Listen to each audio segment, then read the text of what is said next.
Hello, welcome, and good morning. This is the Androidizen live show coming direct to you from the United Kingdom, and today we're going to be taking a look at a few things live on my Android device, and we'll be talking about a few games as well. So stay tuned and let's move on with the show. Now, the first thing I want to show you is coming directly off our Android device. So let's have a quick look at what I've been doing with my Android. Now, one of the cool things I've been doing with my device is to kind of embrace the flat nature of design that's been going on of late. And so this is a really fantastic icon pack by Stark, or it's called the Stark Icon Pack. And the idea is it gives all of your most used icons a nice flat feel to them. Now, it only works with certain launchers. I think I'm using this one with Apex Launcher. But all you do, you install the Stark's icon pack, run its little installer, and then it will transform all of your icons into these gorgeous flats, which is just brilliant. I mean, it really just adds a little bit of extra flavour onto your Android device, and it gets you away from those really boring stock icons. And this modern flat design is just fantastic. So you can see here, this is coming directly live to you now from my Android device. I've just got my camera wired up into a capture card and we're broadcasting that straight out to you. So do let me know in the comments if there's anything you'd like me to show you on my Android device, this Galaxy S4. But for now, let's talk about some games, because games and Android literally go hand in hand with each other. And so you've got games like Real Racing 3, which are almost console quality games, and we're able to play them on these little tiny devices. As you can see there's an Android device. Now, I've wired this up to a capture card to allow me to take footage directly from the device as it would go out over HDMI. So as you would see this on a television set or a monitor, for instance. And so the fantastic thing here is this really is practically console quality graphics and gameplay, and it's sitting inside a mobile device, effectively a very small PC with its own GPU in there. The question becomes, do we need next generation games consoles? Or do we think that within another 2 years' time, these Android devices will be more than capable of pushing a polygon count and high resolution textures, beautiful lighting, tessellation, everything like that, from a little tiny smartphone? We know that the next generation consoles are pretty much just glorified PCs. Well, this is a glorified PC. In fact, this is a glorious PC, you might say. As you can see, when you kind of look at, let's have a look at Riptide, for instance. Again, you've got water here that is as good as leading console games. Some might say actually better. How long until we simply look at the next generation consoles and go, nah, I can do that with a device in my pocket? Riptide, by the way, is one of my favourite racing games. The graphics are absolutely fantastic, and it just has really great gameplay as well. So when you kind of look at all of these games that are available, and they've been getting better out, Riptide's an old title really, and it still looks great today on a Galaxy S4. Then you can come on to something like Shine Runners, was released last year, and again you've got phenomenal graphics and really good gameplay as well. I mean, how many times on a console have we had a game that was visually stunning but the gameplay was flipping atrocious? I can think of a fair few games actually. That Duke Nukem, for instance. Actually, that was a bad looking game and bad gameplay, but there you go, that was just a bad game. But here you have graphics which are comparable to something you would get on PlayStation Vita, 3DS for instance, but it cost £1. You can see how the games market is shifting. If a title like this that I've had so much enjoyment from can cost a couple of quid, and yet a title like The Last of Us that cost me £40 and bored me to tears within 2 hours, great graphics, boring gameplay, you can see there's an imbalance here. These traditional AAA titles on next generation consoles and even on PC, they're quickly falling by the wayside. Even if we look into sort of the more indie titles, this is Pocket Rally, for instance. This is an independent title by a small team, yet has gameplay that is as good as some of the earlier Colin McRae Rally titles from maybe 4 or 5 years ago. better graphics in some cases as well. But the car handling, the physics, everything works really nicely. And it's a title that the developers have taken on board some of the criticisms, the car's feeling a little sluggish, for instance. This is from a later build of the game. And, you know, it's come on leaps and bounds. It feels like a really good rally game. You can't really compare, in some respects, a games console to a mobile device. They are different in many respects. In the mobile world, we have a huge variety of different mobile phones, all with slightly different configurations. It's very similar to the PC industry. You know, there's no one standard PC in the same way that there is a standardized Xbox or standardized PS3. Although what we do have is standardized chips, a bit like in PCs where we have, Intel chips or AMD chips, or NVIDIA GPUs and ATI GPUs. But the problem is that all of the other variables in there make it very hard for games developers to develop really top-rate titles. They may find that they have a problem with one particular device, which is why when we get new titles released on Android, invariably someone loses out and finds that their device is not supported initially. We do get it a lot with newer titles that come out. We had massive problems with the Xenos chips when they were first released. A lot of developers simply weren't supporting them out of the box, as it were. But these things improve over time, and the developers sort that out, and they upgrade their drivers, etc., within their games. Things are getting better. We talk about fragmentation within Android, and it's kind of like the killer, as it were, especially with gaming, because of all these different Android versions and hardware versions, etc.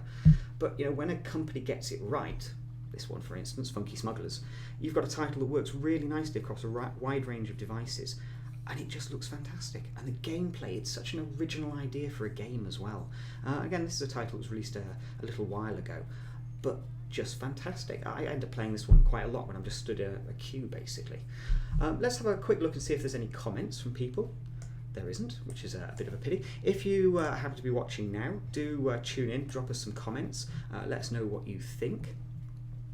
What we'll just do now is pop on a little bit of footage while I try and drum up a few more viewers.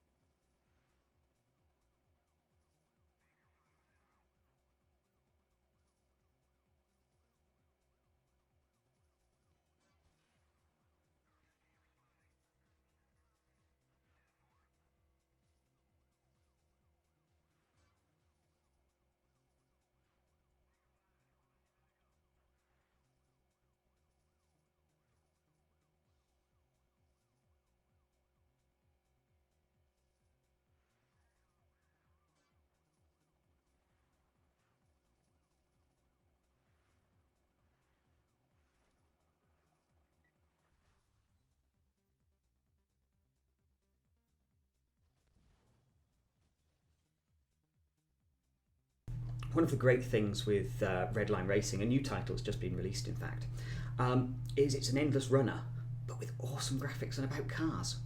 Could there be anything better? No, I don't think there could be. Because the graphics are great, the gameplay is really fun, and it kind of has this progression to it, unlike a lot of endless runners where you're kind of one or two characters and you can upgrade your bits and pieces. In this, you can get new cars, you can style your cars, you can make things kind of your own, but the game isn't too difficult. It's got quite a nice gentle learning curve, and the game gets gradually faster and faster and more difficult. What it doesn't do is kind of hurt you straight away and say, hey, you've played Endless Runners, you should know how to play this. What, you don't know how to play this? It works beautifully, and the controls are really solid as well. Quite fluid, responsive, and you don't at any point kind of feel like, oh, I could have avoided that object if the controls hadn't been quite so twitchy. Do you know what I mean? It's a very well-made game, and so hats off to the developers for this one, because I had a lot of fun with it.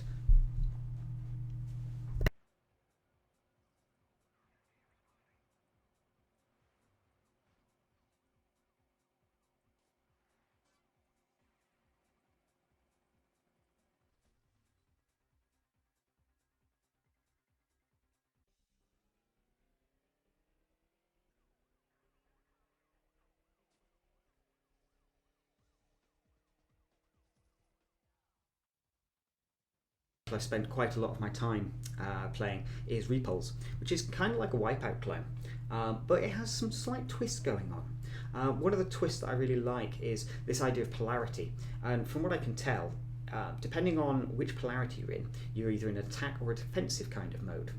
And all of that kind of plays into how easy you're going to find it to complete the course and beat your opponents. Graphically, really, really nice. It does occasionally suffer with some frame rate issues, but you know, I put that more down to the Galaxy S4 not being really optimized for at this point.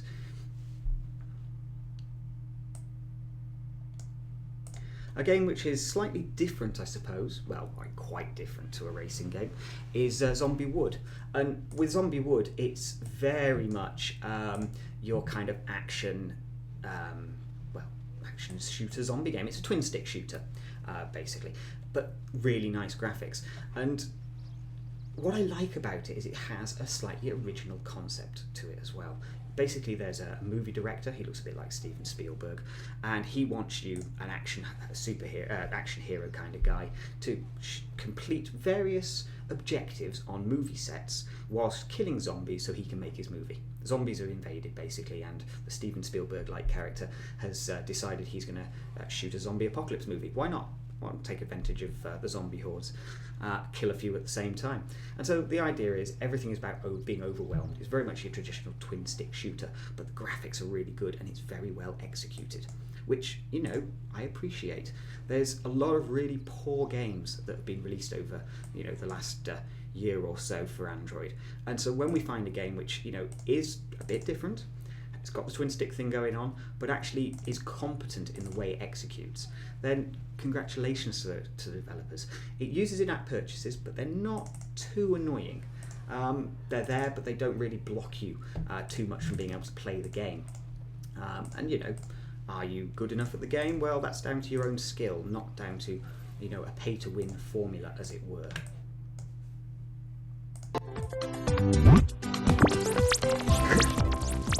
Then we can come on to games like Cordy and Dead Trigger, which I think I'm having a slight problem with some of these renders, actually.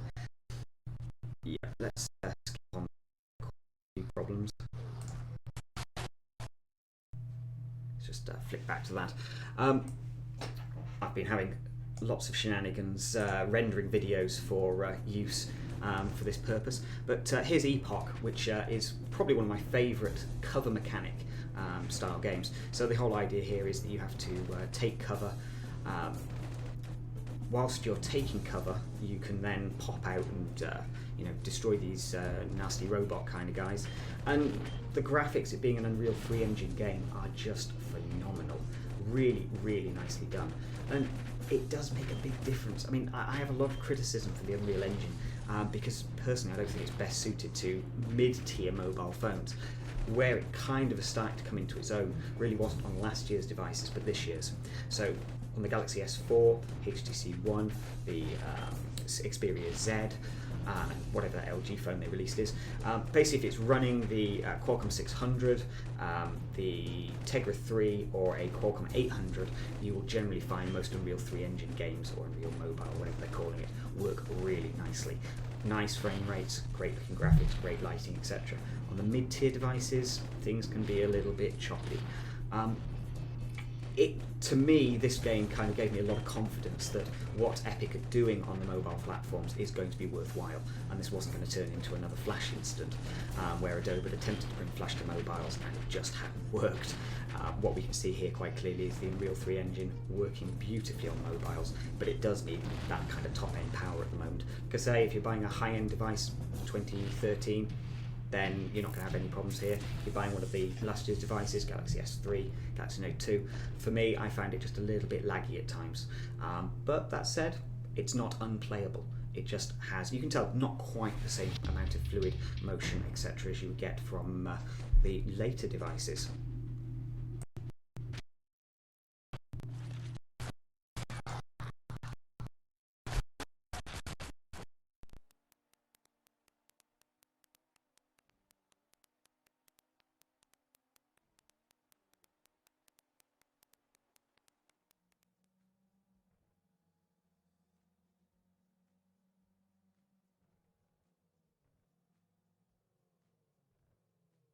I've mentioned previously with Real Racing 3, for me it's kind of the title that exemplifies best where Android is going to be going as a gaming system over the next few years. I mean, we've already got the Ouya games console, or Ouya, or however we're pronouncing it this week.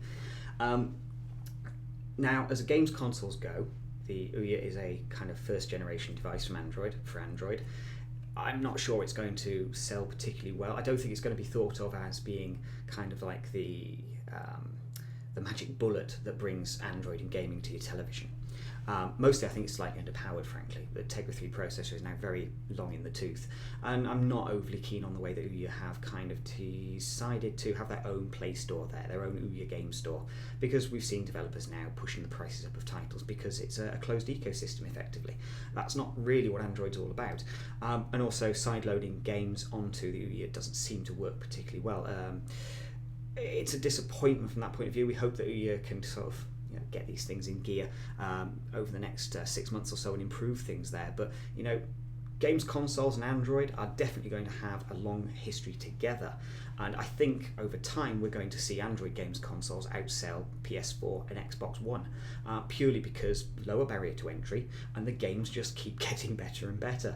When you have a game like Real Racing 3 where it's coming up to the quality of graphics that we would expect on this current generation of consoles.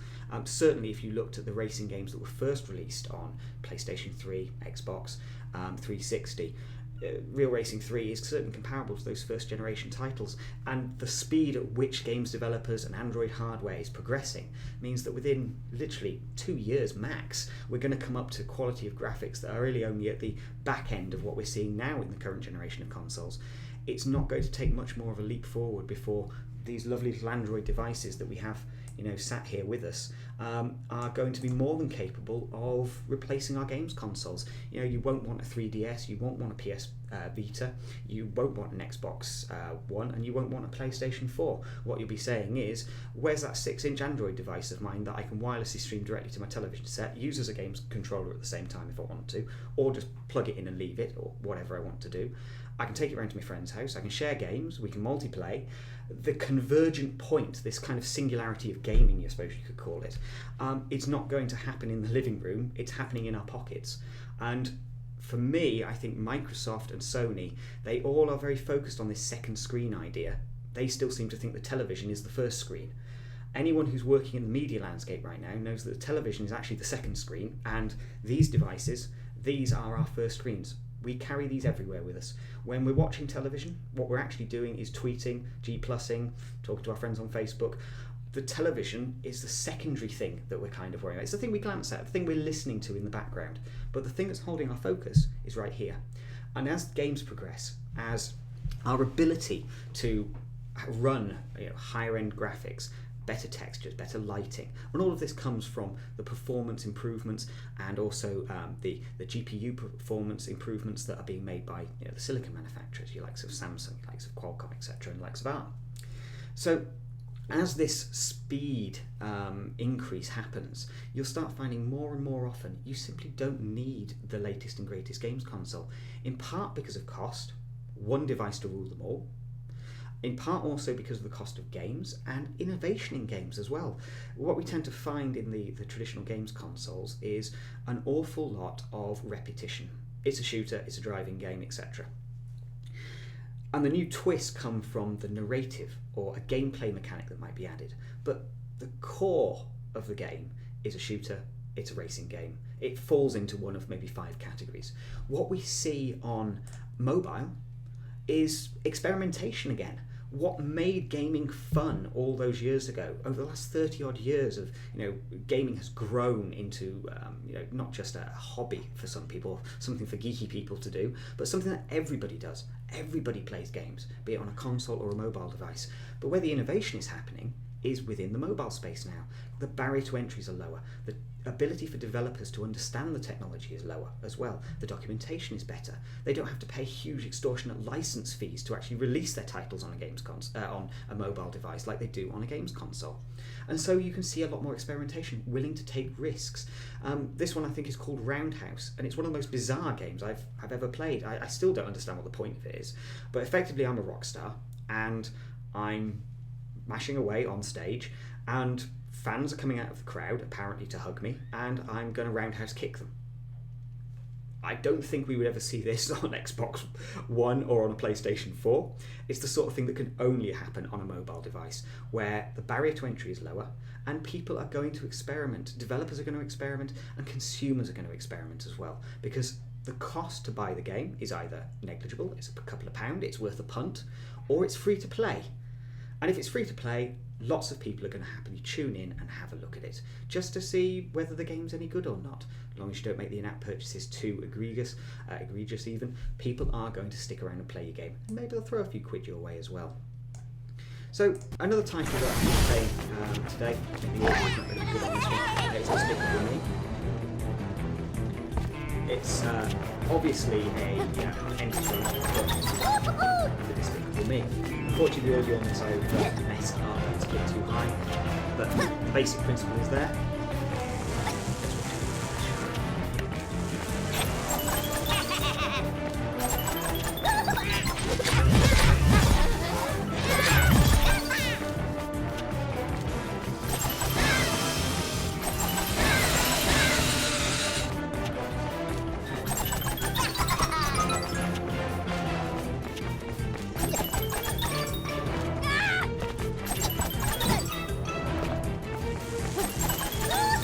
Quite a dab hand at this game already.